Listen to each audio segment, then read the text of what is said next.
नमस्ते। म पहिला गएकी केटी, इज्जत नभएकी, बदनाम, कुल खानदानको नाक काटेकी, अझै के। मेरो नाम आस्था हो, तर मेरो नामले कसैले बोलाउँदैनन्। सायद चिन्दैनन् पनि नामले, किनकि म त बदनाम भएकी केटी। मेरो कथा, मेरो व्यथा, के भोगे बाध्यता थियो, आजसम्म कसैले सोधेन। बालापनदेखि पहिला गएर बदनाम भएसम्मको मेरो कथा सुन्नुहुन्छ? आस्था, तिमीलाई डाक्टर बनाउँछ है तिम्रो बाबाले। बाबा कहिलेकै आराम गर्नुस् के। तर आस्थाको बाबाले अचानक संसारबाट बिदा लिनु पर्यो। मान्छेहरू फर्किए, तर आस्थाको बालापन त्यही नदीको धुवासँग उडेर गयो।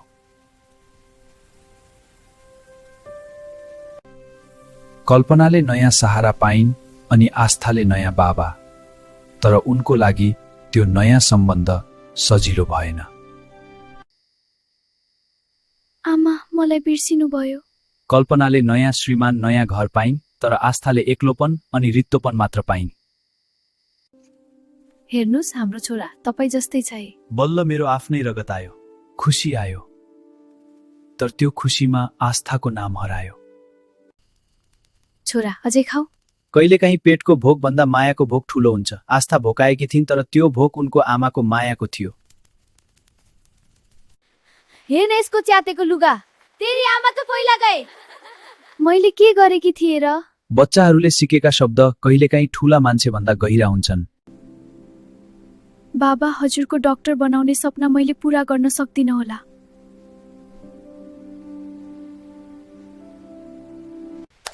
यो त सुरुवात मात्र थियो। बालापनदेखि बदनाम हुनेसम्मको यात्रा अझै बाँकी छ। समयले आस्थालाई ठूलो बनायो, तर उसको मन अझै आमाको माया खोज्दै थियो। घरमा नयाँ जीवन आउँदै थियो, तर पुरानो पीडा अझै जिउँदो थियो।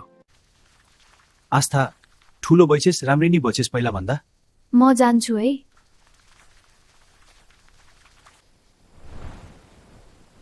मलाई आमा कहाँ जानुहुन्छ? आस्थाको मनले चेतावनी दिइरहेको थियो। घर जहाँ सुरक्षित हुनु पर्थ्यो, त्यही कुनाको एक छेउ च्यापेर आस्था डराएर बिहान कुरिरहेकी थिइन्।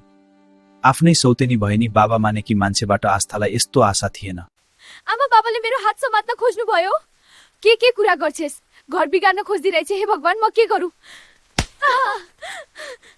निस्केर गए हाल, जा जान्छेस् जा। आमा, म कहाँ जाऊँ? तपाईँ बाहेक मेरो को छ र? जब विश्वास खोजिन्छ र दोष फर्काइन्छ, त्यो चोट सबैभन्दा गहिरो हुन्छ। आस्थाले आफ्नै नातेदारको घरमा बस्ने ठाउँ त पाइन्, तर त्यो घर पनि उनको लागि सुरक्षित हुन सकेन।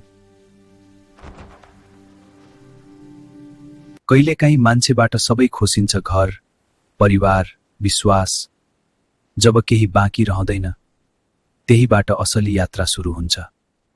कहिलेकाहीँ एक्लोपनले यस्तो मोड ल्याउँछ जहाँ रोजाइ होइन, बाध्यता अगाडि हुन्छ। मेरो 2 बच्चा छन्, आमा बिना हुर्किँदैछन्। घरलाई कोही चाहिएको छ, साथ दिन सक्ने। मसँग जाने ठाउँ कतै छैन। गुमाउनलाई अब केही बाँकी छैन। सायद यही नै मेरो बाटो हो। जब जीवनले सबै ढोका बन्द गरिदिन्छ, त्यसपछि गरिने निर्णय रोजाइ हुँदैन, त्यो बाँच्नका लागि गरिने सम्झौता हुन्छ। सबै विवाह उत्सव हुँदैनन्, केही विवाह सम्झौता हुन्छन्, जहाँ रहरले होइन, परिस्थितिले सिन्दूर भरिदिन्छ। हेर त, मेरै सोझो छोरो फसाएर पहिला आएकी, अब हाम्रो बिचल्ली पार्ने भई। के देखेर ल्याएको होला यस्तीलाई मेरो छोरोले?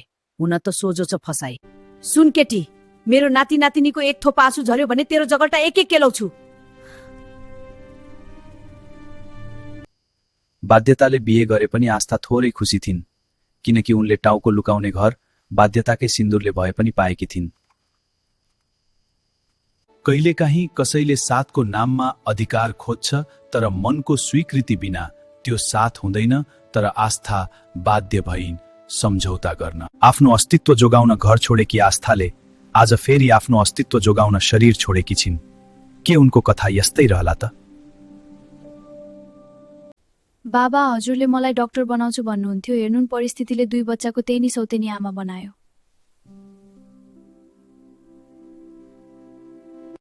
तपाईँ सधैँ यत्तिकै चुप लागेर हिँड्नुहुन्छ, मनमा धेरै कुरा बोकेर होला है। सबै कुरा शब्दमा भन्न मिल्दैन।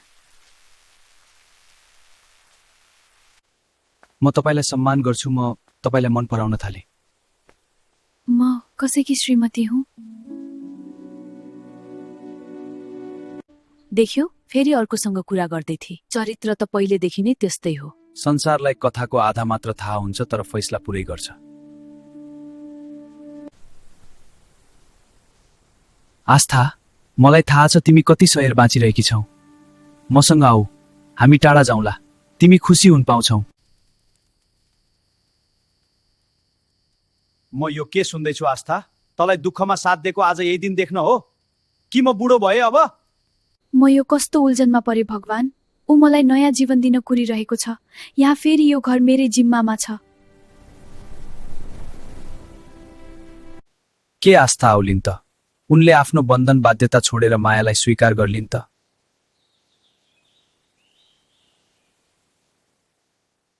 आफ्नो अस्तित्व जोगाउन घर छोडे कि आस्था आज फेरि आफ्नो अस्तित्व जोगाउन मन छोड्ने कि वा मनको आवाज सुन्ने? के गर्दा ठीक होला? कहिलेकाहीँ जीवनले यस्तो मोड ल्याउँछ जहाँ मायाले बोलाउँछ तर कर्तव्यले बाटो रोक्छ। म तपाईसँग जान सक्दिन। दुःखमा साथ दिएको त्यो हात म कसरी छोडु? मलाई माफ गर्नुस् है। तिमी खुसी हुन चाहन्नौ र? तिमी किन आफ्नो बारेमा सोचेको छैनौ आस्था? कि तिमीलाई बदनाम हुने डर छ? मलाई आफ्नो बदनामीको डर छैन। मेरो त के इज्जत छ र? तर उहाँको इज्जत छ अनि त्यो इज्जतको म बेइज्जत गर्न सक्दिन। उहाँले मलाई दुःखमा टाउको लुकाउने ठाउँ दिनुभयो, हात थामेर मलाई सहारा दिनुभयो। म सक्दिन उहाँलाई बदनाम गराएर आफू खुसी हुन। तर आफ्नो बारेमा सोच्ने कहिले त आस्था? कि सधैँ यसरी नै बस्छौ त बिना मायाको सम्बन्धमा? सिन्दुर फेर्न सास फेर्न जस्तै सजिलो नहुने रहेछ हो। म मान्छु त्यो सम्बन्धमा केही छैन। तर म माथि उहाँको भरोसा छ जसलाई मैले तोड्न सकिन। फेरि जाँदैनौ मसँग? सही निर्णय लियौ त आस्था तिमीले।